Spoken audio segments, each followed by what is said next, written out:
Okay, so now commencing with the other side of the shelf, and I have here the Bride of Frankenstein, Frankenstein and his bride.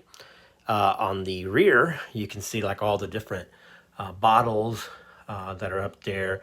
And this model, this is, I believe, Moebius as well.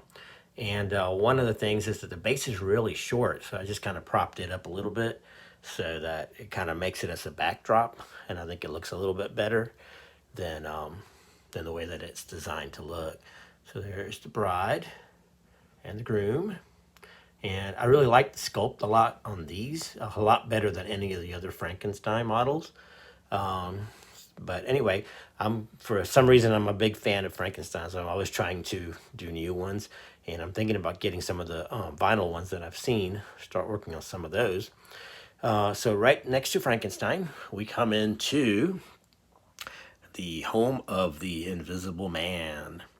And this is also a Moebius model, the base, and then the walls all around it, and the picture frame. Some of this I was inspired online, some of the things that I saw. And so I kind of did it my way and kind of like borrowed a little bit of ideas from what I saw other model makers do, and with my own spin into it and my abilities. So there is, he's got lights also. I kind of been playing around with lights a little bit.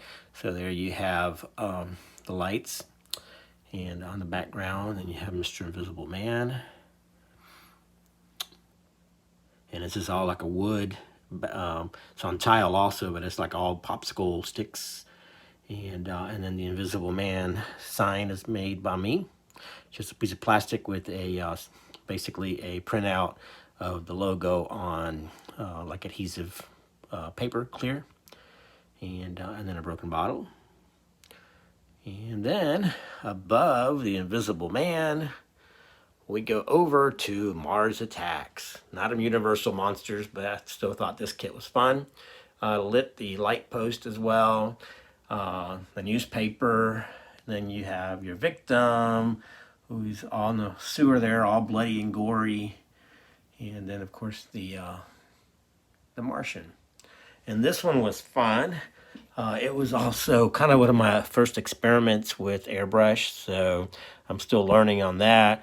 But everything you see in my my studio here is all hand painted. He's the first that was an airbrush experiment.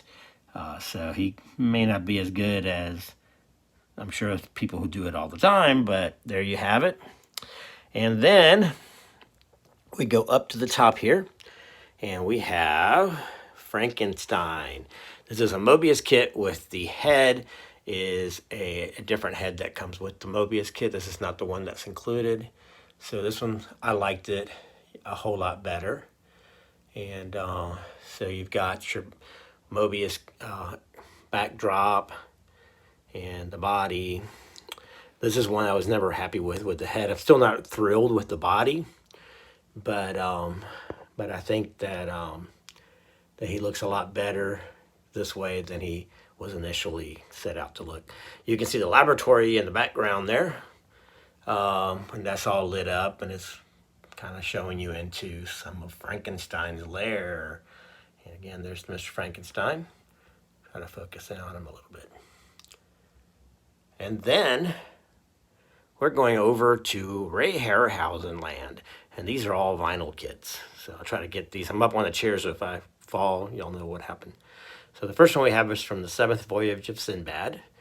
We have the Cyclops. And he is a vinyl kit, but he is all filled with this material mixed from Home Depot that's kind of like a clay-like material, kind of like a plaster. So they're all kind of heavy, but I kind of like it to be that way. So there is your Cyclops.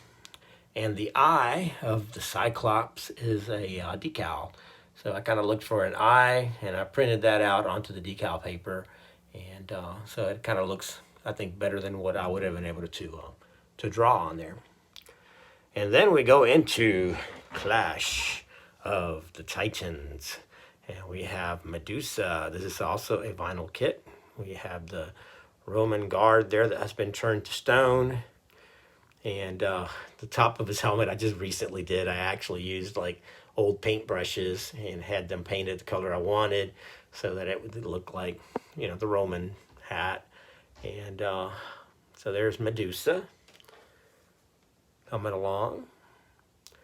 And I made a lance also for the soldier. And this is all same thing, is all filled in with that resin type material, kind of like a really hard plaster of Paris, but it's kind of yellow. But it pours and it hardens and it dries really quickly and really easily.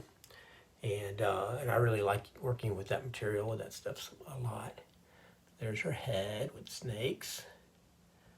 And then her bow and arrow, as you can see there. And this one was a lot of fun to make, and I really like it. It's one of my favorites as well. And then next to that, we're going to keep going into the last part of Ray Harryhausen land with the beast from the 20 million miles to Earth.